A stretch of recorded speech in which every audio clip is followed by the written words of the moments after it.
तुम्ही म्हणले 54 लाख निघाल्या, 54 लाख मान्य, पण तुम्ही फक्त खरं सांग.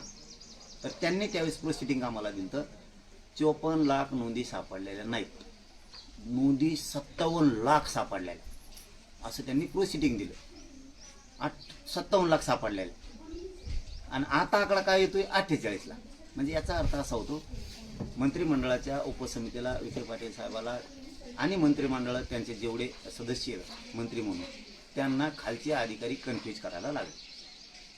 म्हणजे छत्रपती संभाजीनगर विभागात 49,958 कुणबी प्रमाणपत्र वाटप झाले आहे, तर बीड जिल्ह्यात 34,692 कुणबी प्रमाणपत्र वाटप झाले. त्याबद्दल काय वाटतं? नाही, आता काही अधिकारी कामं करतात, त्यांची स्तुतीच करावं लागणार आहे, त्यांची पाठ थोपटावीच लागणार. काही अधिकारी कुणबी नोंद सापडली की तातडीने त्याला कुणबी प्रमाणपत्र देऊन व्हॅलिडिटी पण देतात. तसं काही जिल्ह्यात असं होतं की नोंद सापडली, उदाहरणार्थ जन्म मृत्यूच्या दाखल्या किंवा अनेक कुठल्या वेगळ्या विषयात, तर काही अधिकारी जाणून बुजून म्हणणार याला महसुली पुरावा आहे. महसुली पुराव्यामध्ये जर सापडल्या तर मुद्दाम सांगणार तुमची वंशावळ जुळत नाही, तुम्ही त्याला ग्रामपंचायतचं काहीतरी द्या. म्हणजे जाणून बुजून काही जिल्ह्यामध्ये दिल्या जात नाही.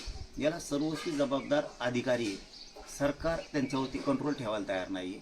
मंत्रिमंडळाच्या उपसमितीनं विखे साहेबांनी आणि सगळ्या मंत्र्यांनी कंट्रोल ठेवलं पाहिजे अधिकाऱ्यांवरती. विशेष करून देवेंद्र फडणवीस साहेबांनी कंट्रोल ठेवलं पाहिजे. नोंदी जर कशातही निघू दे, नोंद निघाली याचा अर्थ तो कुणबी आहे. आता काहीकडे पूर्वी राहणंच नव्हती, पण तो शेती कसत होता लोकांच्या तिथं, म्हणून त्याच्या जन्म मृत्यूच्या दाखल्यावरती, शाळेच्या दाखल्यावरती कुणबी लिहिलंय. त्याचा काय दोष आहे?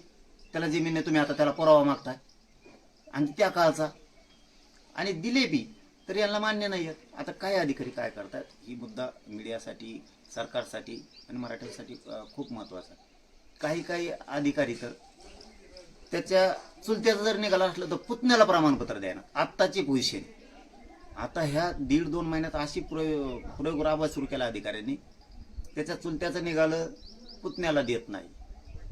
काय कारण आहेत? याच्यावरती कंट्रोल ठेवणं देवेंद्र फडणवीस साहेबांनी खूप गरजेचं आहे आणि मंत्रिमंडळाच्या उपसमितीनं विखे साहेबांनी सुद्धा ठेवणं खूप गरजेचं आहे. पाटील, मुंबई आंदोलनातील 8 पैकी 7 गुन्हे मागे घेण्यात आले आहे. मराठा आरक्षण आंदोलनातील 161 गुन्ह्यापैकी 71 गुन्हे मागे घेणे प्रलंबित आहे. 71 गुन्हे मागे घेणे प्रलंबित आहे. 8 गुन्ह्यापैकी मुंबईच्या त्यांनी 7 मागे घेतले. एक तेव बी घ्यायलाच पाहिजे होता, कशाला ठेवलाय तेव तरी. त्याबद्दल तर कौतुकच आहे त्यांचं की चला 7 का होईना त्यांनी मागं घेतले. आणि महाराष्ट्रात जे गुन्हे दाखल झाले ते पण सरकारनं दिलेल्या शब्दाप्रमाणे मागं घ्यायला पाहिजेत. सगळेच गुन्हे एक पण ठेवायला नाही पाहिजे. जसे 7 घेतले ते 8वाही घ्यावा आणि राज्यभरात जे गुन्हे दाखल झाले ते सुद्धा सगळे मागे घ्यावेत. कारण हा मराठा समाज कधीच BJPच्या बाजूनं वळणारा नाही.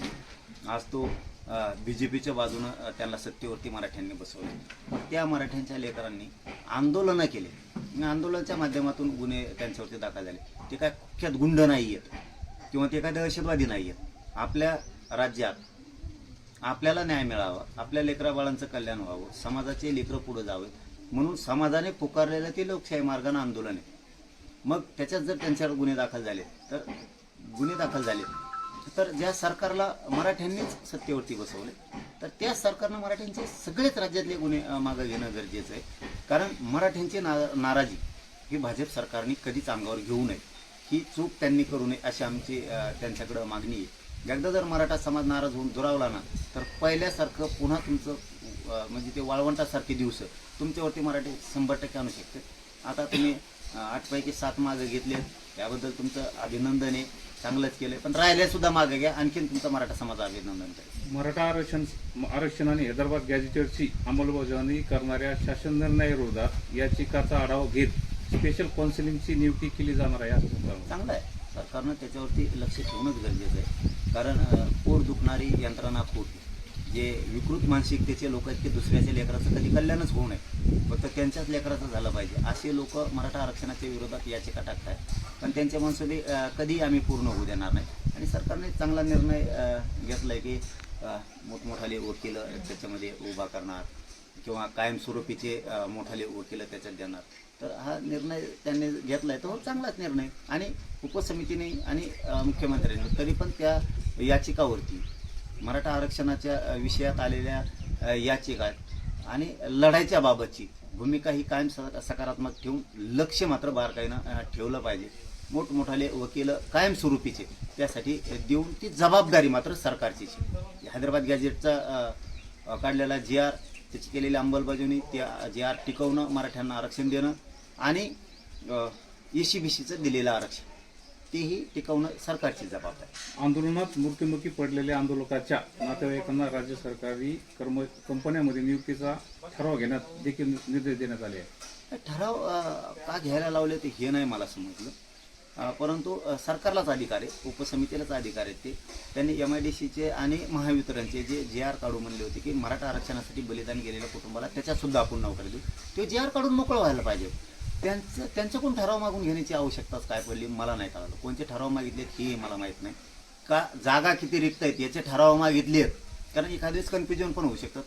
तसं केलं असेल तर ती चांगली गोष्ट आहे की जागा किती आहे, एकूण राज्यभरात आपल्या MIDCत किती आहे, महावितरणमध्ये किती आहे, याचा जर ठराव त्यांनी मागितला असला द्या म्हणून तर ते ठीक आहे. परंतु त्यांना ठराव करायला लावायचं काही संबंध नाही आहे. राज्य सरकारनं किंवा मंत्रिमंडळाच्या उपसमितीनं विखे साहेबांनी उदय सामंत साहेबाच्या माध्यमातून, ऊर्जा खातं ज्यांच्याकडे असेल त्यांच्या माध्यमातून की हे दोनही GR काढायला पाहिजे की मराठा आरक्षणासाठी बलिदान गेलेल्या कुटुंबाला आता आम्ही शैक्षणिक पात्रतेनुसार त्यांना MIDCत नोकरी देतोय, महावितरणमध्ये नोकरी देतोय. काय झालं, EST महामंडळात दिल्यामुळं शिकलेले पोरं गटर काढायला लावलं.